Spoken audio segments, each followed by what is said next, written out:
Bonjour à tous et à toutes, ici c'est Michel. Et ici c'est Louis, et bienvenue dans le 2e épisode de la 2e saison de Popcorn Aigre-Doux, votre podcast mensuel où deux amis, Nous deux, parlons de sujets de société à travers des films.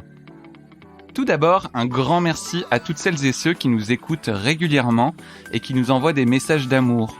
Vos retours sur cette nouvelle formule de Popcorn Aigre-Doux nous ont beaucoup touchés et nous encouragent à nous améliorer constamment. Bienvenue également aux nouvelles et nouveaux auditeuristes. Nous sommes heureux de passer un bon moment en votre compagnie. En ce mois de février, on peut avoir tendance à se réfugier chez soi pour fuir les températures hivernales. L'occasion de se mettre dans le canapé pour regarder un film ou jouer à un petit jeu vidéo ? Ça tombe bien, c'est le thème de l'épisode de ce mois-ci. Est-il vraiment nécessaire de présenter le jeu vidéo ? C'est ultra populaire, le jeu est omniprésent. Que ce soit sur les ordinateurs, oui, même le solitaire, ça compte. Les consoles de jeux comme la Switch ou la PlayStation, les téléphones, allez, assume que tu joues toi aussi à Clash of Titans, et même les calculatrices ou les frigos connectés. C'est pas une blague, hein. Et autant le jeu vidéo s'est inspiré du cinéma, l'inverse est également vrai. C'est pour ça que ce mois-ci sort au cinéma Uncharted, qui est une sorte d'Indiana Jones vidéoludique qu'on a retransmis, qui est passé du film au jeu vidéo et qui repasse à l'écran d'une certaine manière. Et il y a même une liste sur Wikipédia qui recense 188 longs métrages adaptés de jeux vidéo, sans compter les courts-métrages, les séries animées et les films qui parlent de jeux vidéo. Spoiler, on en recense plus de 50 films qui parlent de jeux vidéo. Et encore, la liste est subjective pour définir est-ce que ça parle de jeu ou pas. Alors aujourd'hui, on va commencer par un petit rappel de faits importants sur les jeux vidéo, puis on parlera d'adaptation de jeux vidéo en film, notamment en partant de deux films, Silent Hill et Détective Pikachu. On en profitera bien sûr pour glisser quelques anecdotes personnelles comme d'habitude, et on terminera par une petite série de questions sur le thème de l'épisode. Et si vous ne connaissez pas ces films, on essaiera de divulgacher le moins possible pour vous encourager à aller les voir par vous-même. Et c'est parti, on va peut-être commencer par trinquer. À la tienne, Michel ? Bah oui. Allez, à la tienne, qu'est-ce que tu bois, Louis ? Eh ben écoute, moi je bois un vin de Pays d'Oc. Le cépage, c'est du Merlot. Et toi ? Alors moi, je suis allé à une brasserie pas loin de chez moi où je suis jamais allé et j'ai pris une pils blonde qui s'appelle la Doppelhanger. Voilà. Oh, ça a l'air sympa. Elle est bonne ? Et ça vient de la brasserie Bandit à Toronto où le logo c'est une espèce de petit raton laveur. C'est rigolo. Très bien, très bien. Et donc c'est parti pour le topo savant. Ta-ta-da-tam. L'histoire du jeu vidéo, elle commence par quelque chose d'un peu légendaire. Quel est le premier jeu vidéo ? Est-ce que c'est Oxo, une espèce de morpion qui s'affichait sur écran cathodique ? Est-ce que c'est Tennis for Two qui se jouait sur des oscilloscopes ? Vous savez les trucs qu'on utilise là en physique ou en chimie en première et en terminale. Ah oui, les trucs qui fait les dessins d'ondes là. Exactement. Ou est-ce que c'est Space War, un jeu de vaisseaux spatiaux qui était composé d'une manette rudimentaire ? En fait, tout dépend de la définition du jeu vidéo. Est-ce que c'est l'écran ? Est-ce que c'est le processeur ? Est-ce que c'est la manette ?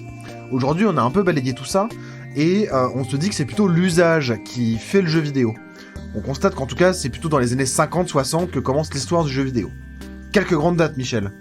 Je pense déjà à la sortie de Pong, un jeu de tennis qui est sorti en 1972 d'abord sur borne d'arcade et en 75 dans les salons et qui a vraiment aidé à populariser le jeu vidéo et les bornes d'arcade. Mais la même année, en 72 est sorti l'Odyssée, la première console grand public. Mais en 83, c'est là que l'industrie du jeu vidéo a connu un grand crack, une espèce d'explosion de la bulle du jeu vidéo. En fait, on pensait que le jeu vidéo c'était juste une bulle spéculative à ce moment-là, que vu que ça s'était effondré, ça remonterait jamais. Et pour le coup, on peut remercier E.T., une adaptation de film en jeu vidéo, dont d'ailleurs la légende disait que des centaines de milliers de cartouches avaient été enterrées dans le désert du Nouveau-Mexique. Non mais c'est pas qu'une légende, c'est vrai. On les a toutes déterrées il y a 5 ans. Mais jusqu'à il y a 5 ans, on pensait que c'était une légende. Hein. Et en fait, et tout ça c'était par l'éditeur Atari. Exactement. Atari qui était de toute façon l'éditeur le plus populaire. Et le mouvement du jeu vidéo, il a un peu ressurgi grâce à Nintendo. Et avec la console la Famicom au Japon, et qu'on appelle la NES chez nous. Et vraiment Nintendo avait cette philosophie du jouet. Ils voyaient le jeu vidéo comme un jouet, donc à destination des enfants, et une console qui était pas chère, facile d'accès, pratique, et qui permettait une nouvelle expérience de jeu. Ouais, puis après, il y a eu l'arrivée de la PlayStation, où là, c'est vraiment le moment où la console de jeux vidéo a envahi les salons à des centaines de millions d'exemplaires, suivi par la PS2, qui est, il me semble, l'une des consoles les plus vendues dans l'histoire. La console la plus vendue. C'est la console la plus vendue, ok, c'est bien ce que je me disais. La console de salon la plus vendue. Et avec ça, forcément, les joueurs grandissent, et aussi l'industrie du jeu vidéo. Et plus récemment, c'est l'arrivée de Microsoft avec la Xbox, qui devient le troisième gros géant du jeu vidéo dans le paysage vidéoludique. Bref. Absolument. Le jeu vidéo, comme n'importe quelle production culturelle, est traversé par des problématiques partout. Le jeu crée des imaginaires, ça fait appel à différents niveaux de cognition, et c'est tantôt vu comme un sujet politique, d'étude, tantôt comme un loisir crasse et plutôt vulgaire. Oui, tout à fait. Pour le meilleur comme pour le pire d'ailleurs. En 2014, le jeu vidéo connaît un fort mouvement de politisation mené par l'extrême droite américaine et britannique. Le journal Le Monde qualifie ce mouvement, le Gamergate, de nébuleuse de joueurs de jeux vidéo aux idées violemment antiféministes. Un mouvement bien dangereux, qui a des liens très forts avec l'alt-right américaine, donc l'extrême droite, une nouvelle forme d'extrême droite américaine, et dont de nombreux journalistes mettent en évidence les liens entre le Gamergate et l'élection de Donald Trump. Alors, à l'inverse, le jeu vidéo est aussi énormément influencé par le cinéma. On le disait tout à l'heure. Donkey Kong, par exemple, c'est le jeu vidéo qui a vu apparaître le personnage de Mario. Eh bien, Donkey Kong, c'est un jeu qui est inspiré en fait du film King Kong.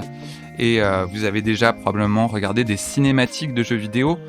Qu'est-ce que c'est sinon un film dans le jeu ?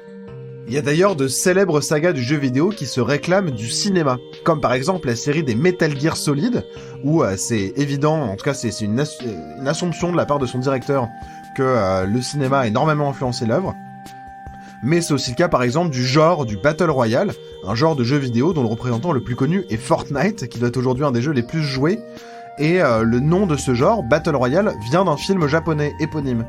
Oui, je sais à la base qu'il s'agit d'un roman, mais bon, c'est quand même le film qui est infusé partout dans le monde, quoi. Et le jeu vidéo inspire aussi le cinéma, of course, sans compter les adaptations littérales ou les documentaires sur le jeu vidéo. Alors là, c'est pas un documentaire, mais je pense notamment au film Tron de Disney. Je pense pas que ce film aurait existé s'il n'y avait pas eu de jeux vidéo, parce que ça parle de quelqu'un qui rentre dans un univers de jeux vidéo. Ou plus récemment, on a vu Ready Player One de Steven Spielberg, qui est un hommage très direct à de nombreuses productions culturelles, notamment vidéoludiques. Un cliché qui persiste sur les jeux vidéo et dire qu'ils amèneraient à des comportements violents. C'est vrai quoi, malgré tout, on tire sur des vieux, on écrase des gens en voiture, etc. Eh bien, à ce jour, figurez-vous que les études menées sur le sujet n'ont trouvé aucun lien de causalité entre jouer à un jeu violent et un comportement violent. Donc bon, pas la peine de paniquer si votre mamie passe ses après-midi à écraser des gens en voiture dans GTA. Proposez-lui plutôt de faire une petite pause en allant prendre le thé avec elle. Mais c'est vrai que ce cliché, il persiste quand même. Il a la dent dure, ouais, c'est clair. J'entends tout le temps parler de ça. Et enfin, le jeu vidéo, il faut se dire que c'est une expérience unique, même si elle peut prendre de nombreuses formes. Alors, comme le souligne Mathieu Triclot, qui est THE philosophe français du jeu vidéo, dans son ouvrage Philosophie des jeux vidéo, tiens, le jeu vidéo... oui, ça c'est sûr. Le jeu vidéo n'est pas entièrement compris dans la console, mais il est également produit par celle ou celui qui y joue. Le jeu vidéo peut devenir ainsi une opportunité de rêver, de vivre une catharsis, d'explorer ou encore de résoudre des problèmes. Bref, on a fait un petit tour vraiment rapide de toutes les problématiques qui touchent le jeu vidéo et le cinéma. Il y en a plein, on pourra revenir dessus, n'hésitez pas à nous poser des questions. C'est un énorme sujet. Ah oui, c'est un énorme sujet, c'est quand même un énorme outil de culture populaire aujourd'hui, hyper important, qui a infusé dans la plupart des foyers. Tout le monde aujourd'hui, notamment avec les smartphones, a accès à un jeu vidéo, quasiment partout dans le monde, sans exception. C'est vraiment très rare les gens qui n'ont pas touché un seul jeu vidéo de leur vie. Mais bon, en tout cas, on va pas aller plus loin aujourd'hui dans les explications sur le jeu vidéo. On va parler maintenant un peu du lien qu'on trouve, nous, entre le cinéma et les jeux vidéo, et en parlant notamment de 2 adaptations de jeux vidéo de films qui sont pour le coup très différentes.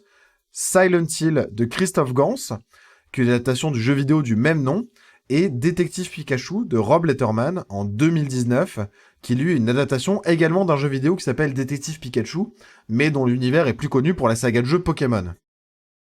C'est ça. Alors, donc en regardant ces 2 films, la question qu'on s'est posée, c'est déjà comment ces adaptations retranscrivent l'expérience du jeu vidéo dont ils s'inspirent, et aussi l'univers de ce jeu vidéo. Mais on vous le rappelle, on part de ces 2 films et on s'y limite pas forcément.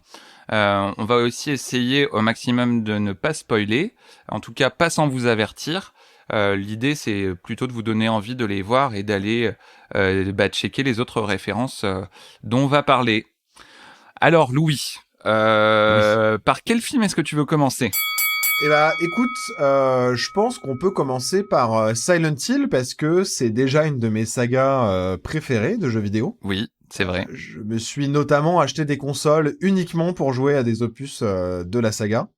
Ah oui, quand même. Oui, ouais, c'était une console d'occasion. Je me suis acheté une PlayStation 2 à 30 € pour pouvoir jouer à Silent Hill. Mais en gros, je n'ai que 3 jeux sur cette PlayStation 2. C'est Silent Hill 2, Silent Hill 3 et Silent Hill 4. Donc, bon, ça... Alors, est-ce que tu peux nous rappeler rapidement de quoi ça parle Silent Hill, le jeu vidéo déjà ? Bah, en gros, le jeu vidéo, c'est un jeu vidéo qui a été fait après le jeu vidéo Resident Evil, qui est un jeu vidéo de Capcom. Resident Evil qui est le jeu qui a popularisé le genre du survival horror, donc vraiment un jeu d'horreur où il faut se cacher et éviter de se faire tuer par des ennemis, où la tension elle monte comme ça. Silent Hill, c'est un jeu vidéo japonais également, édité par Konami, donc une autre firme de jeux vidéo japonaise, et qui a pris un autre parti pris dans le jeu, c'est-à-dire que plutôt que d'installer une espèce de peur physique dans le jeu, ce qui était plutôt le cas de Resident Evil, où les angles de caméra sont difficiles, permettent difficilement de voir l'action, où les ennemis sont plutôt lents mais on a du mal à les viser, où les munitions sont très limitées, etc. Silent Hill propose plutôt une atmosphère bien particulière et bien spécifique, plus crasse, et c'est plutôt de distiller une horreur un peu psychologique.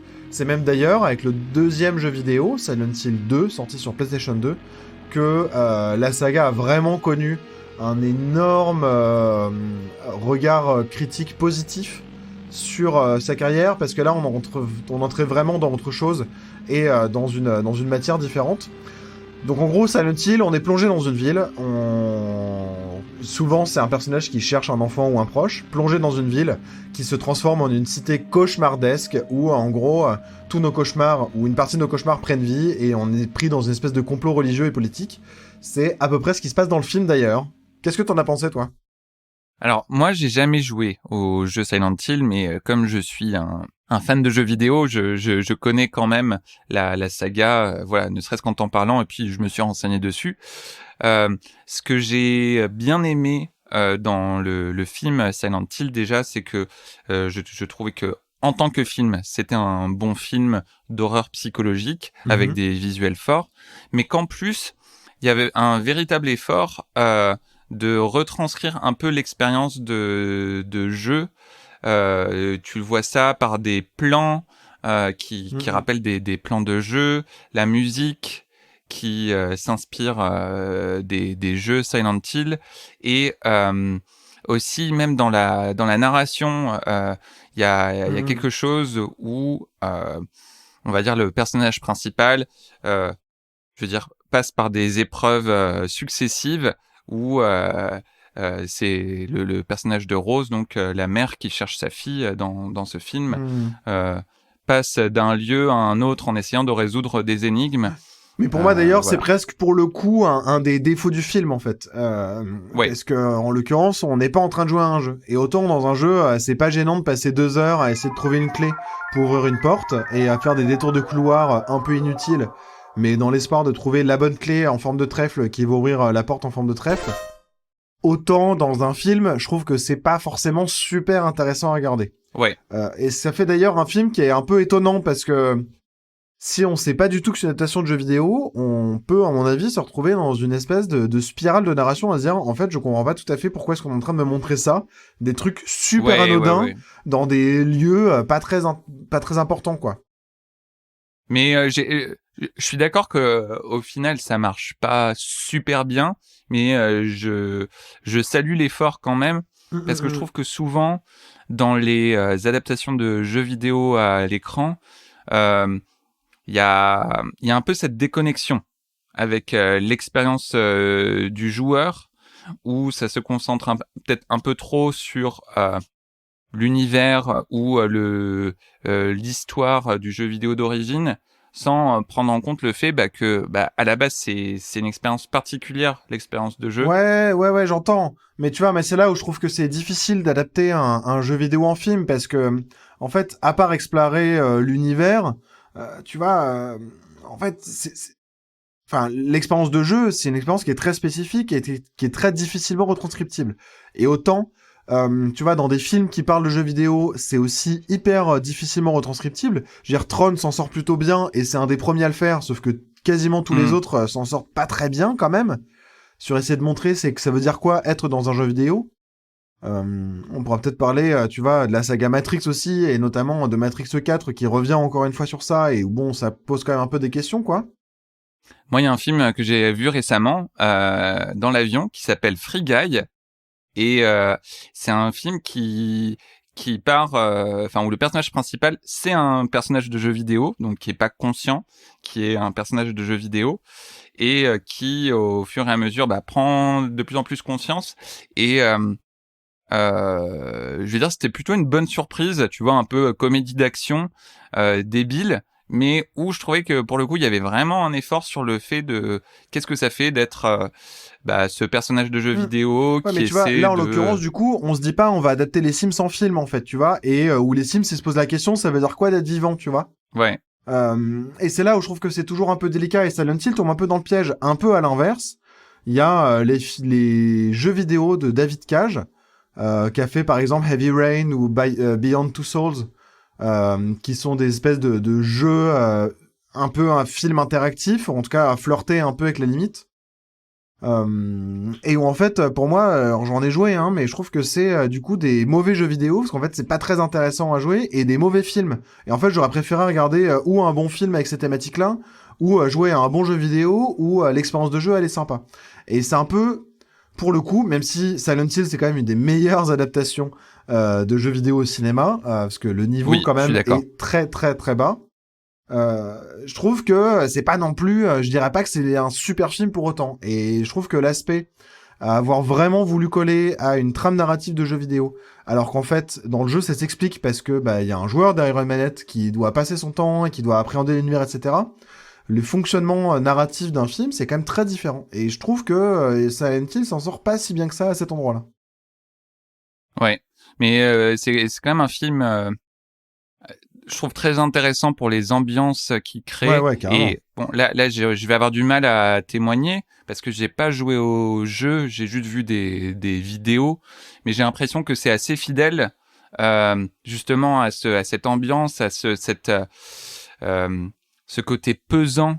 Que le jeu Silent Hill essaie de créer. Oui, et puis des formations du cauchemar, où effectivement on retrouve par exemple le personnage d'un violeur qui est complètement transformé dans le film, comme si la ville l'avait transformé. Il y a tout un fond religieux aussi, avec un démon, etc. Enfin, bref, là-dessus on retrouve... Il y a tout un truc sur la damnation, Ouais. l'extrémisme, le fanatisme religieux. Qui est assez intéressant. Ouais, qui est super intéressant. Et Détective Pikachu, t'en as pensé quoi, toi? Et pour le coup, Détective Pikachu, je trouve que c'est, à mon avis, aussi une adaptation plutôt réussie de jeux vidéo, mais qui prend une direction complètement différente. Ouais. Qui part plus dans la direction de montrer l'univers à l'écran, parce que alors Détective Pikachu, juste pour rappeler, voilà, ça fait partie de l'univers Pokémon. Pokémon, c'est un jeu vidéo qui est sorti à la fin des années 90 sur Game Boy. Un jeu vidéo Nintendo où On joue un dresseur de Pokémon qui doit capturer plein de bébêtes pour affronter d'autres dresseurs de Pokémon qui ont chacun leur bébête. c'est ça. Et aujourd'hui, le nombre de bébêtes qui s'appellent les Pokémon monte à plus de 900, sauf qu'à l'origine, on avait 150. Et on vous dit Pikachu, vous connaissez forcément. Pokémon, c'est comme aujourd'hui la franchise culturelle qui a généré le plus de revenus dans le monde. C'est hallucinant, c'est plus que Mickey, quoi, quand même. Hein. C'est de ça dont on parle. En termes d'argent ouais, et moi je suis d'accord, Detective Pikachu, je trouve que c'est une bonne adaptation de jeu. Je trouve que c'est un assez mauvais film, un film qui sait pas trop choisir ni ses cibles, qui est assez ennuyeux et il y avait un potentiel Alors, moi, énorme. je suis pas d'accord, mais Ok, ouais, je suis vraiment trouvé ça ennuyeux. Je trouve que c'est ni un film pour enfants ni un film pour ados et surtout pas un film pour adultes. Et bref. Mais pour autant, on retrouve bien, par contre, l'esprit Pokémon, le côté réaliste des Pokémon, qui est un peu un rêve d'enfant. D'ailleurs, la première demi-heure du film, on est un peu subjugué quand on a grandi avec les Pokémon, de se dire, en fait, c'est ça que je voulais voir depuis que j'étais enfant, et enfin, ça existe. Juste après, il reste encore 1h45 de film, qui est, moi, j'ai vraiment trouvé ça pas terrible, quoi. alors moi, Détective Pikachu. Alors je dis pas que c'est un grand film, mais c'est un film divertissant, moi où j'ai passé un bon moment les 2 fois où je l'ai vu. Et je trouve que la force de Détective Pikachu en tant qu'adaptation de jeu, c'est que plutôt que d'adapter directement le jeu vidéo Pokémon qui est le plus connu, on va dire, dans la série des jeux Pokémon, parce que Détective Pikachu c'est aussi un jeu Pokémon mais moins connu en fait. Ils ont fait un peu un pas de biais en s'intéressant à une histoire un petit peu plus originale que juste un gamin qui va attraper des bêtes magiques, plus en mode film policier, enquête policière. Mais ce qui marche, c'est qu'ils ont vraiment essayé de retranscrire l'émerveillement.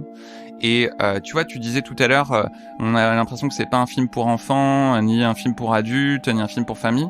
Moi, je pense qu'en fait, c'est un film pour les fans de un peu de la première heure de Pokémon, un peu donc les gens de notre génération, où l'idée c'était vraiment de faire marcher la nostalgie en mettant l'univers qui les avait fait rêver pendant toutes ces années à l'écran. Ah ouais, non mais d'accord, non mais ça, ok sur l'idée, sauf que en fait après t'as des caméras, des acteurs qui jouent et t'as un script qui est écrit et là on n'y est pas quoi, tu vois. Moi j'ai trouvé le film divertissant, j'ai pas dit que c'est un film extraordinaire, mais j'ai trouvé que le film était au moins divertissant. Moi je me suis pas ennuyé devant. Ok. Ouais, bon. Et t'as d'autres idées, toi, Michel, de liens entre le film et le cinéma, entre le jeu vidéo et le cinéma?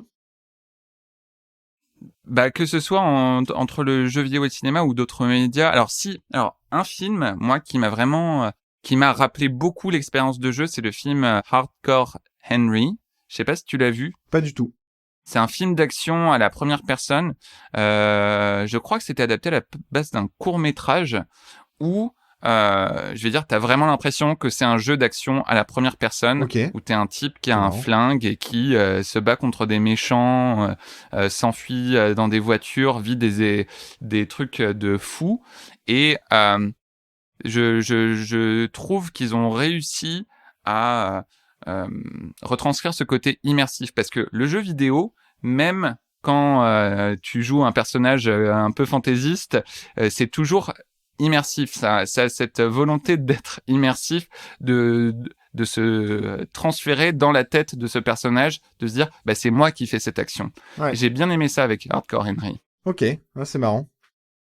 Michel, quel est ton jeu vidéo préféré et pourquoi? Mon jeu vidéo préféré, c'est Zelda. Enfin, c'est la saga Zelda, parce que ça me fait complètement rêver. D'ailleurs, Zelda a été inspiré par un film de Ridley Scott, Legend. Oui, c'est vrai. Avec Tom Cruise et Tim Curry en diable super flamboyant. Tim Curry aime bien quand même les personnages un peu flamboyants. Mais il est trop doué pour ça. Enfin bref.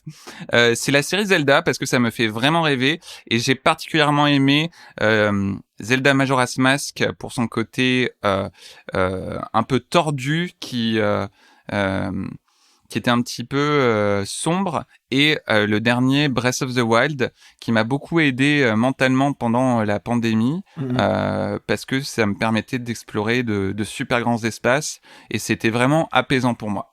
Et toi?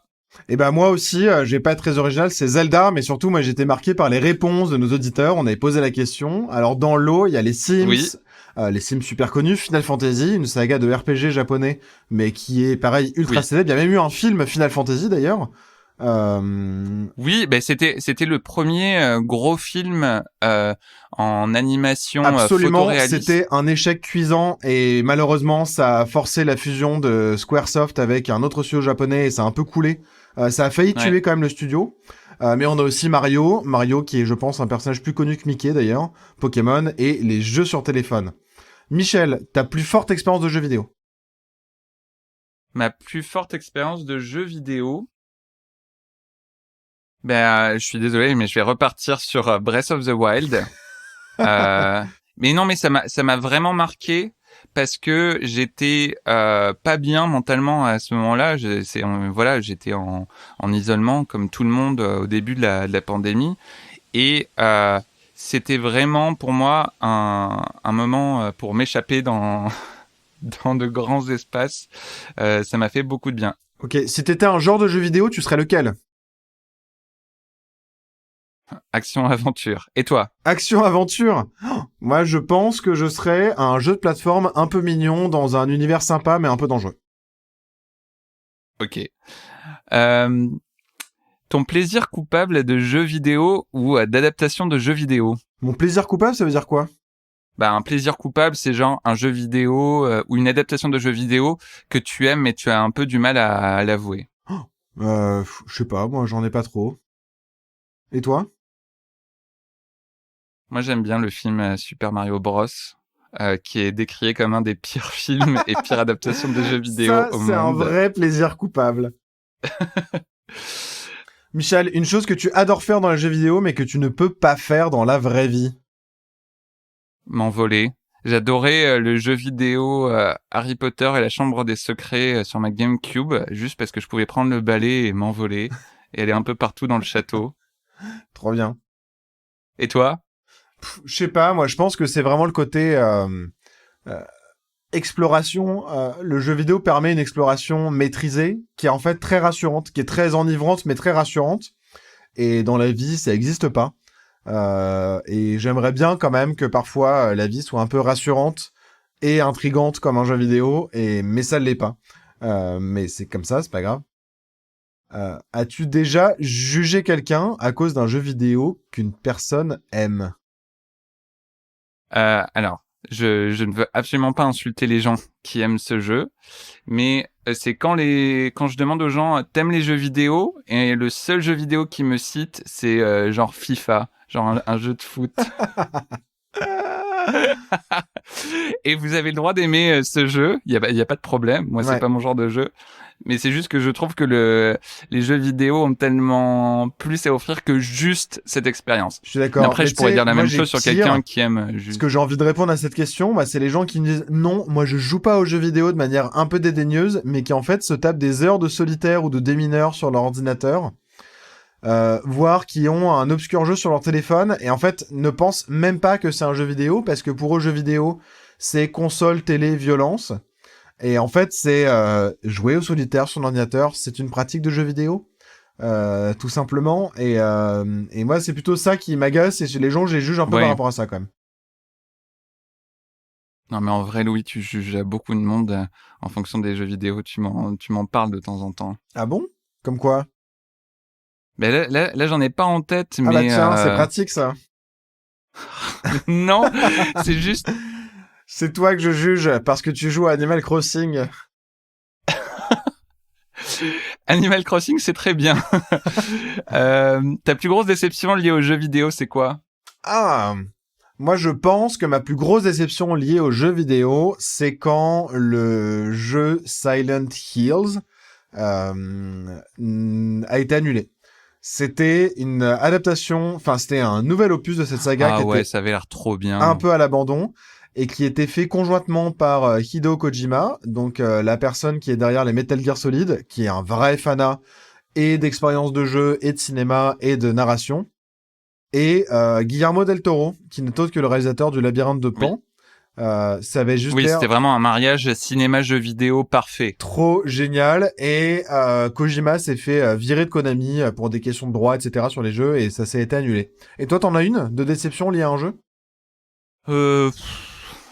Il y avait un jeu Zelda que j'attendais beaucoup depuis des années, Twilight Princess, où il y a eu trop de teasing sur ce jeu.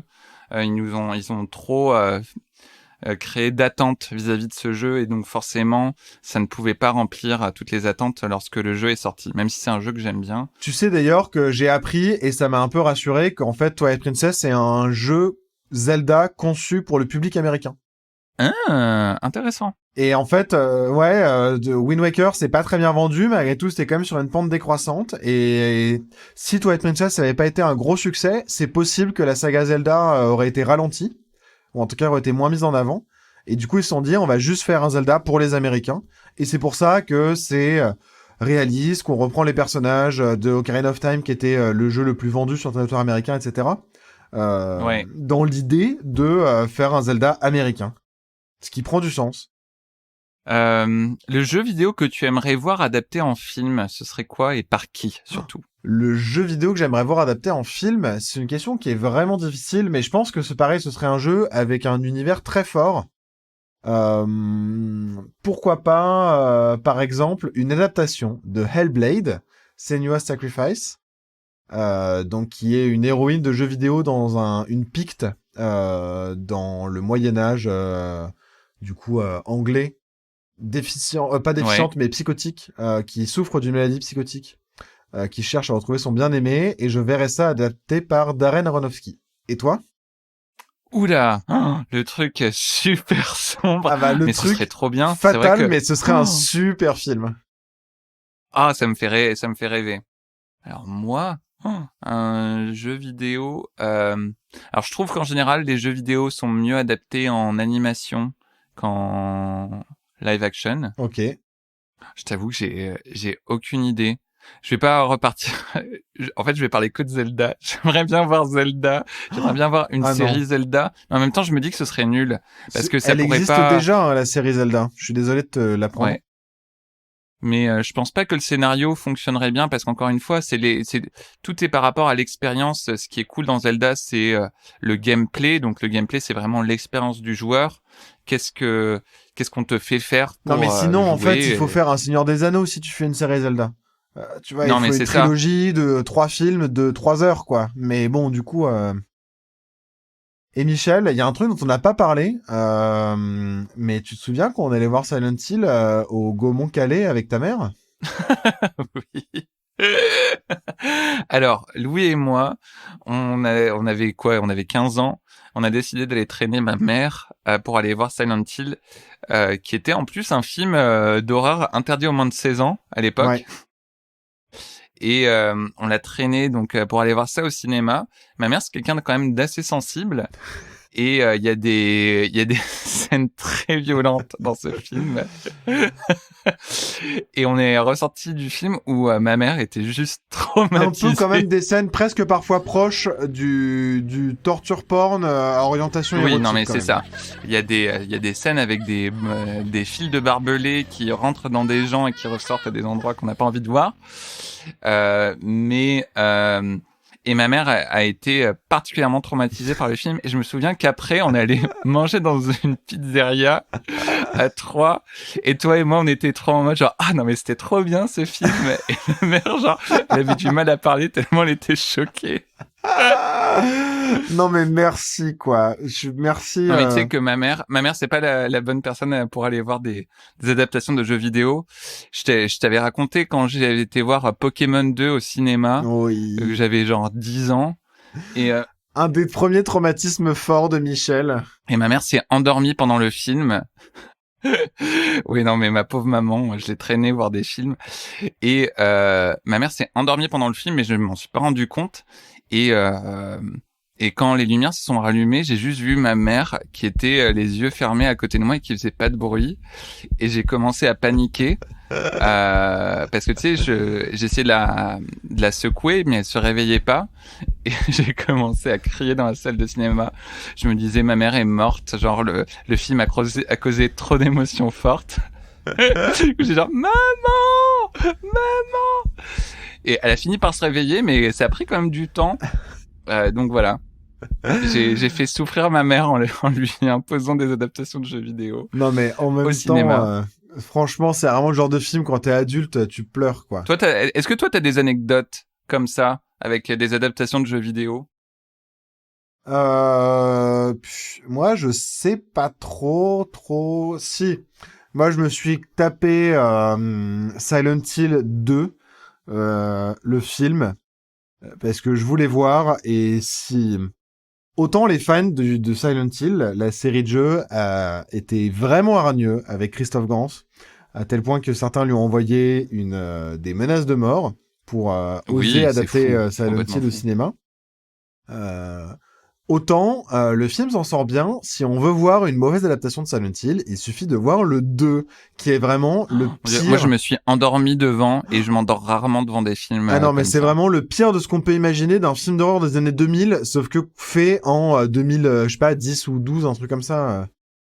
Ouais. T'es- Et pourtant, en plus, l'actrice principale est plutôt bonne, mais tu vois, toutes les forces du premier, ils l'ont complètement effacée.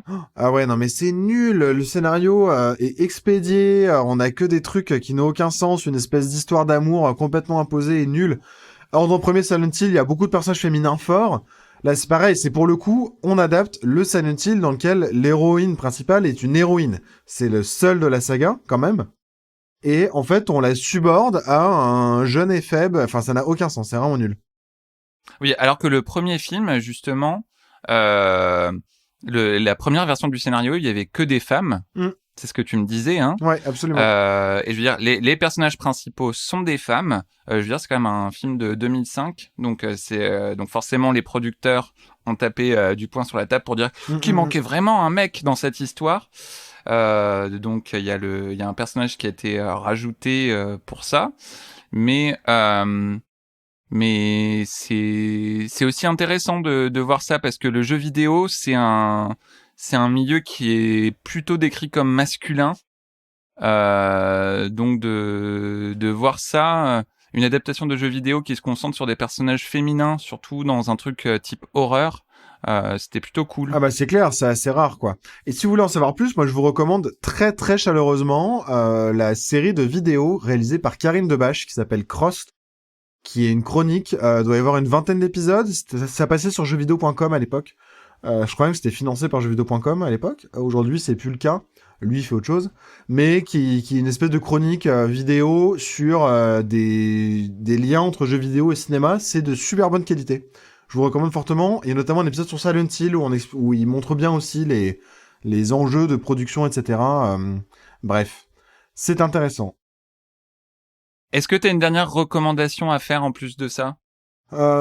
Non, si, il y a un super bon documentaire qui s'appelle King of Kong, A Fistful of Quarters. Donc le point rempli de pièces, on va dire de 20 centimes pour les bornes d'arcade. Où on suit une compétition, c'est un documentaire complètement hallucinant, où on suit une compétition de Donkey Kong sur des bornes arcade. Ça a dû être filmé dans les années 2005, donc par des joueurs qui étaient déjà champions quand ils étaient adolescents, qui aujourd'hui ont 35-40 ans, des enfants, une famille, un boulot, et en fait on suit vraiment genre deux types d'Amérique.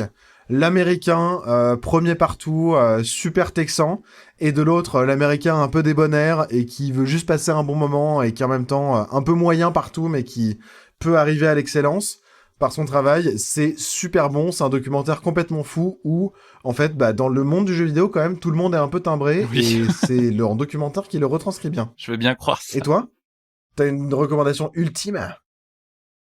Je parlais tout à l'heure de films d'animation sur les jeux vidéo. Moi, j'ai trouvé très sympathique le film Wreck-It Ralph, peut-être Les Mondes de Les Ralph Mondes de Ralph en ouais. français, qui est un film d'animation de Disney plutôt sympa, qui se déroule dans l'univers des jeux vidéo, où tu suis en fait un personnage qui est un méchant de jeux vidéo qui décide d'un peu prendre sa revanche sur les gentils qui qui l'excluent en fait un peu de leurs cercles sociaux.